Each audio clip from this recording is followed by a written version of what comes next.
But if you look at a state to state, government to government level, we think it's important that democracies are mutually respectful. It cannot be that one democracy has a right to comment on another, and that's part about promoting democracy globally. But when others do that, then it becomes foreign interference.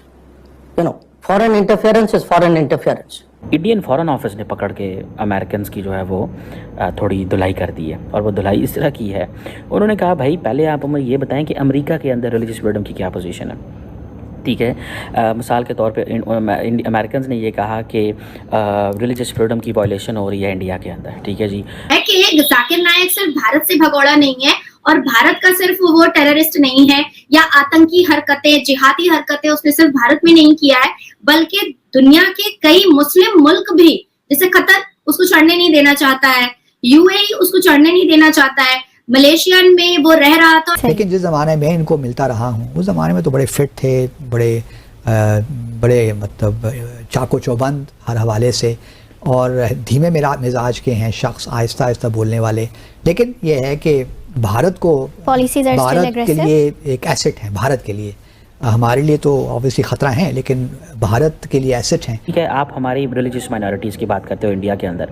Jaishankar ने कहा कि आप religious minority की बात करेंगे, हम आपके यहाँ बात करेंगे वहाँ पे कालों की क्या पोजीशन है, जो ब्लैक लाइव्स मैटर का चलता है। मतलब वहाँ पे आपको पता है ब्लैक एंड वाइट ये रेस की बुनियाद पे जो है वो चीज़ें होती हैं। तो उन्होंने कहा आपको पता है ये चीज़ें ऑलरेडी हो रही हैं। मैं सिर्फ अपने मुल्क के हालात को देखते हुए ये सोचता हूँ कि हम ऐसे काम क्यों नहीं कर सकते कि जैसे अब देखिए ना, अभी ये गवर्नमेंट बनी है, कोई नेशनल सिक्योरिटी एडवाइज़र नहीं है, कभी होता है कभी नहीं होता, वो मजाक ही बन गया ना हमारा भी।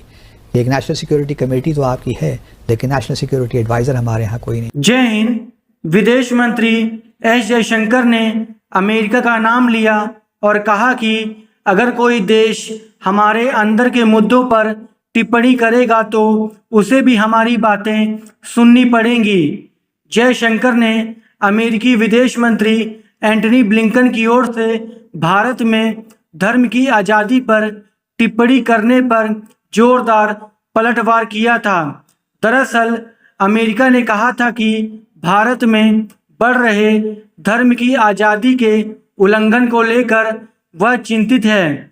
इसके जवाब में विदेश मंत्री एस जयशंकर ने पलटवार करते हुए कहा था कि भारत भी अमेरिका को लेकर चिंतित है। हमें इन चीज़ों को ना बताएं। ठीक है, वो कहते हैं कि हम आपकी जो ह्यूमन राइट्स रिकॉर्ड है दुनिया में, अगर उसको जांचना शुरू कर दिया कि आपने इराक में क्या किया था, आपने सीरिया में क्या किया है, आपकी डेमोक्रेसी प्रमोशन की, फॉर एग्जांपल इंडिया अक्सर अमेरिकन को कहता है आप पाकिस्तान में जो है वो डिक्टेटरशिप को सपोर्ट करते हैं। ठीक है, वैसे ये इंडिया कहता है अमेरिकन को। ठीक है जी, अब क्वेश्चन ये है कि ये जब रिपोर्ट आने के बाद, ठीक है, इंडिया के फॉरेन ऑफिस ने इस पर कमेंट जारी किए हैं। उन्होंने कहा पायन ऐसी कोई गल नहीं, ठीक है, ऐसा कोई चक्कर नहीं है, हमारे यहाँ चीज़ें ठीक हैं, सिक्योर हैं। Although I don't agree by the way what Indian foreign office is, लेकिन द क्वेश्चन इज़ कि India is setting a tone and that tone is to reply back कि हमारी रिलीजियस माइनॉरिटीज़ के ऊपर बात ना करो, ये जो सिटीजनशिप अमेंडमेंट एक्ट है और यूनिफॉर्म सिविल कोड जिसे UCC कहते हैं, इसके ऊपर बात ना करो। एंड देन उन्होंने ये भी कहा कि इंडिया के अंदर एंटी कन्वर्जन एंड कॉ स्लॉटर लॉज आ गए हैं विच आर अच्छा। क्वेश्चन ये है कि ये जो एंटी कन्वर्जन एंड स्टेट जो कॉ स्लॉटर लॉज आए हैं, टेक्निकली देखा जाए I won't like it, but that is what the people want it. The question is कि ये इस चीज़ से वो अमेरिकन कह रहे हैं कि इंडिया के अंदर जो डेमोक्रेसी है दैट इज़ बीइंग कम्प्रोमाइज्ड। अच्छा, इंडिया के अंदर ये जो डेमोक्रेसी है वो कम्प्रोमाइज़ हो रही है। अब ये चीज़ जब हुई है तो इंडियंस उठ खड़े हुए हैं। सो मुझे ऐसे लग रहा है कि आइंदा आने वाले दिनों के अंदर अब इंडिया बात कर रहा है स्ट्रेटेजिक ऑटोनॉमी की। जब the more India will talk of strategic autonomy the more such reports will come, ऐसी रिपोर्ट्स आएंगी। ठीक है जी, और जब ये रिलीजियस फ्रीडम जब रिपोर्ट्स आएंगी तो वो सारी बात है मुश्किल पैदा हो गई इंडियंस और अमेरिकन की।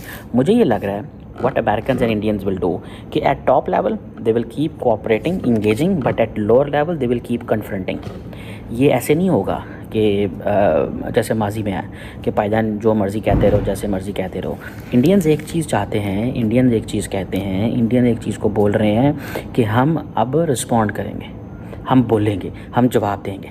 अब अमेरिकन को ऑब्वियसली नॉर्मली ये आदत नहीं है जवाब सुनने की।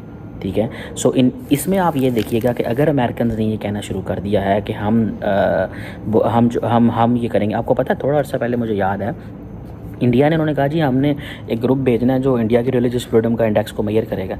इंडिया ने कहा हमने उनको वीज़े ही नहीं देने।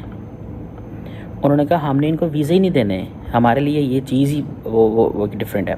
सो ये जो यूएस का कमीशन और इंटरनेशनल रिलीजियस फ्रीडम जो है ये समझें एक बोन ऑफ कंटेंशन बनता जा रहा है इंडिया और अमेरिकन के लिए, और इसमें पॉइंट उठेंगे। मेरे ख्याल से 11 या 12 महीना पहले उसकी एक वीडियो वायरल हुई थी कि मलेशिया के मस्जिद में वो जा रहा है नमाज पढ़ने के लिए, और उसके बाद से ही मलेशिया के जो सरकार है, वहां की गवर्नमेंट जो है, वो उसके ऊपर तनकीद करना और क्वेश्चन मार्क लगाना स्टार्ट कर दी थी कि ये नमाज पढ़ने के लिए जाता है, लेकिन फिर वहां पर भी जहर उगलना स्टार्ट कर दिया है।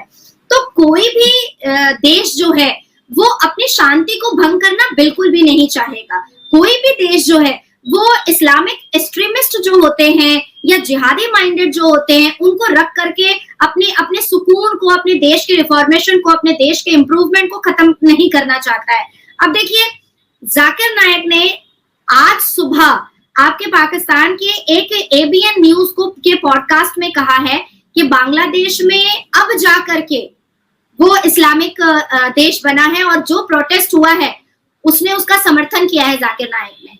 आज की बात मैं आपको बता रही हूँ, सुबह 10 बजे वो पाकिस्तान के ABN न्यूज पर बैठा था पॉडकास्ट के लिए, और उसने खुले लफ्ज में कहा है कि बांग्लादेश को पहले गैर हिंदू चला रहे थे, मतलब हिंदू जो थे वो चला रहे थे, गैर हिंदू नहीं, हाँ जी गैर मुस्लिम चला रहे थे, और हिंदुओं की मानसिकता से बांग्लादेश चल रहा था। तो जो प्रोटेस्ट हुआ है वो बिल्कुल सही हुआ है, और जाकिर नायक ने ये उम्मीद जताई है अल्लाह तबारक ताला से कि अब जा करके जाकिर नायक को ऐसा लगता है कि जमाते इस्लामी और टेररिस्ट ग्रुप जो है वो बांग्लादेश को सही दिशा पर और अकॉर्डिंग टू शरिया लेकर के चल सकता है। दूसरा, उसने उसी न्यूज चैनल के पॉडकास्ट में कहा है कि ये जो अरब में जो मुस्लिम एक इस्लामिक देश चल रहा है, वो एक्चुअली में इस्लामिक देश नहीं चल रहा है। वो लोग शरिया को नहीं मान रहे हैं, वो लोग अल कुरान को मान रहे हैं। अरे भैया, तो अल कुरानी तो मानना है हमें, जो हमारी अलहामी किताब है हमें तो उसी को मानना है। और शरिया तो ब्रिटिश ने, जिन्ना ने बैठ करके, किसी स्कॉलर ने, इन लोगों ने बनाया है, लेकिन अल कुरान हमारी अलहामी किताब है, हमारी आसमानी किताब है, हमको तो उसी को मानना है। तीसरा, उसने एक और बड़ी अजीब सी बात, मुझे बहुत मतलब अंदेशा और एक हॉरर सिनेरियो नजर आया है कि उसी ABN न्यूज चैनल पाकिस्तान के उसने आज सुबह में पॉडकास्ट में कहा है जाकिर नायक ने कि 3 मिलियन फॉलोअर कंटिन्यूअसली उसको फॉलो करते हैं भारत से, जो उसके प्रीच को, उसके भड़काऊ स्पीचेस को बहुत पसंद करते हैं और उसको अपना आका मानते हैं, और कमेंट में लिखते हैं कि भारत की शान है जाकिर नायक। अब आप सोचिए कि ये तो हमारे इंटेलिजेंस डिपार्टमेंट को, अभी मैंने एक मेल किया है इंटेलिजेंस डिपार्टमेंट को कि इस पर उन सारे लोगों का पूरा शिजरा और पूरा डिटेल्स निकाला जाए, जो 3 मिलियन मुसलमान जाकिर नायक को अभी इस वक्त हमारे भारत में फॉलो कर रहे हैं। क्योंकि जाकिर नायक हमारे देश से लेकर के इस दुनिया के कई देशों का टेररिस्ट एक ऑर्गेनाइजेशन का सरबराह है। तो ऐसे लोगों को पाकिस्तान ही फूल का गुलदस्ता दे सकता है, पाकिस्तान ही रेड कारपेट बिछा सकता है, पाकिस्तान ही उसके हाथ और पैर को चूम सकता है, पाकिस्तान ही इतनी खुशी दिखा सकता है। अदरवाइज बाकी स्टेट ने तो उसको लात मारा हुआ है, और भारत से तो वो लिटरली भागा है अपनी जान बचाने के लिए, अपना माल बचाने के